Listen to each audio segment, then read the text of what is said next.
మన ప్రభుత్వ శాసనసభ్యులు యార్లగడ్డ వెంకటరావు గారు ఇచ్చేసి ఉన్నారు కనుక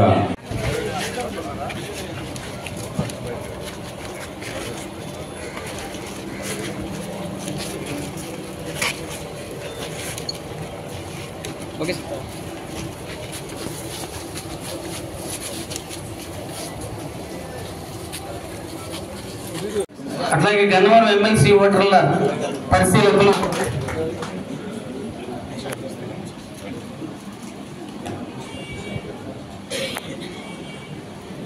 అదేవిధంగా శ్రీ ఎం విజయ్ కుమార్ గారి అదేవిధంగా గన్నవరం నియోజకవర్గ జనసేన ఇన్ఛార్జ్ సలమశెట్టి రమేష్ గారిని వేదికను అలంకరించవలసిందిగా కోరుచున్నాం. కానూరు శేషమాధు గారిని బీజేపీ ఆమె కూడా వేదిక మీద రావాల్సిన మనం చేస్తాం.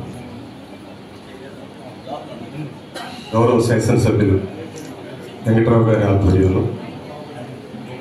రేపు 27వ తారీఖు జరగబోతున్న ఉమ్మడి జిల్లాలకు సంబంధించిన గ్రాడ్యుయేట్స్ ఎమ్మెల్సీ సంబంధించి పరిశీలకులు అందరూ కూడా మీరు కూడా మీ యొక్క సమాజంలో మీకు తెలిసిన వాళ్ళందరికీ కూడా మీ మిత్రులకు కానీ మీ శిష్యులకు కానీ ప్రసాదం బోర్డులో అందుబాటులో ఉంటా. ఈ నియోజకవర్గ అభివృద్ధి ఏజెండాగా పనిచేస్తున్న నాకు నేను ఒక్కడిని అభివృద్ధి చేయాలంటే కొంచెం కష్టసాధ్యంగా ఉంటుంది. మీరందరూ పార్టీ నాయకులు కార్యకర్తలు మీడియా సోదరులు మీరు దానికి సహకరించాలని కోరుతూ, గన్నవరం అంటే రేపటి నుంచి దయచేసి అన్ని మీడియా ఛానల్స్ని I'm appealing you, I'm requesting you, I'm begging you, you know don't show Gannavaram name board railway station దగ్గర ఉండేదో అట్లా ఎయిర్పోర్ట్ నియోజకవర్గం ఉన్నది, హెచ్సిఎల్ కంపెనీ ఉన్న నియోజకవర్గం ఉన్నది. రాబోయే కాలంలో ఇక్కడ గన్నవరం సెంటర్లో మహాత్మా గాంధీ గారి విగ్రహం పాడైన పరిస్థితి.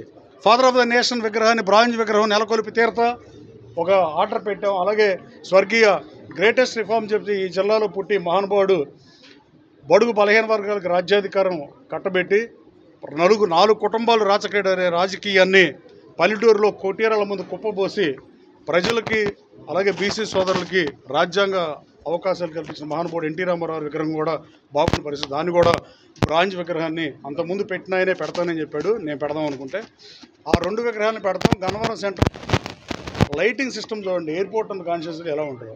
గ్రీనరీ లేని పరిస్థితి. దీని మీద కనీసం 17 మీటింగ్లు పెట్టా అధికారులతో, అన్ని శాఖలతో సమీక్ష సమావేశం నిర్వహించి. దురదృష్టం ఏపీ గ్రీనరీ ఎండీతో మాట్లాడి అన్ని శాఖల్ని కలిపి ఒప్పించిన తర్వాత ప్రభుత్వం విఎంసీకి అప్పచెప్పింది.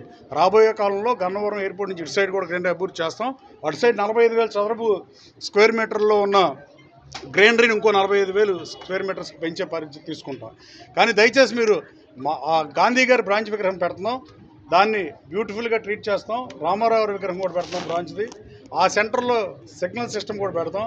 గన్నవరం అంటే మీరు చూపిస్తే గన్నవరం సెంటర్ని చూపించాల్సిందిగా ప్రతి మీడియా సోదరుని, గన్నవరం నియోజకవర్గంలో ఓటర్గా ఉన్న మీరు, మీడియా వాళ్ళు కూడా గన్నవరం ప్రజలే కాబట్టి మీరు దాన్ని బాధ్యతగా తీసుకుని గన్నవరం సెంటర్ని చూపిస్తామా గాంధీ గారి స్టాచ్యూ అయిపోయిన తర్వాత, లేదు ఎయిర్పోర్ట్ చూపిస్తాం హెచ్సిఎల్లో చూపించండి తప్ప ఆ బోర్డుని చూపిస్తాం మాత్రం మానేసిందిగా మిమ్మల్ని మనస్ఫూర్తిగా కోరుతూ, గన్నవరం నియోజకవర్గ అభివృద్ధిలో మా పార్టీ నాయకులు కార్యకర్తలు, జనసేన బీజేపీ నాయకులు కార్యకర్తలు, ఈ నియోజకవర్గ ప్రజలతో పాటు మీడియా సోదరులు కూడా దీనికి మద్దతు పలికి ఈ నియోజకవర్గాన్ని మోడల్ నియోజకవర్గంగా తీర్చిదిద్దానంటంలో చాలా కష్టపడి పనిచేయాల్సి వస్తుంది. కానీ ఇష్టపడి పనిచేస్తున్నా దానికి మీ అందరి మద్దతు కూడా ఇవ్వాలని కోరుకుంటూ, ఆలపాటి రాజేంద్ర ప్రసాద్ గెలుపు లాంఛనమే. పెద్దల సభలో రాజేంద్ర ప్రసాద్ గారు శాసనమండలి సభ్యుడిగా ప్రమాణ స్వీకారం చేశారు.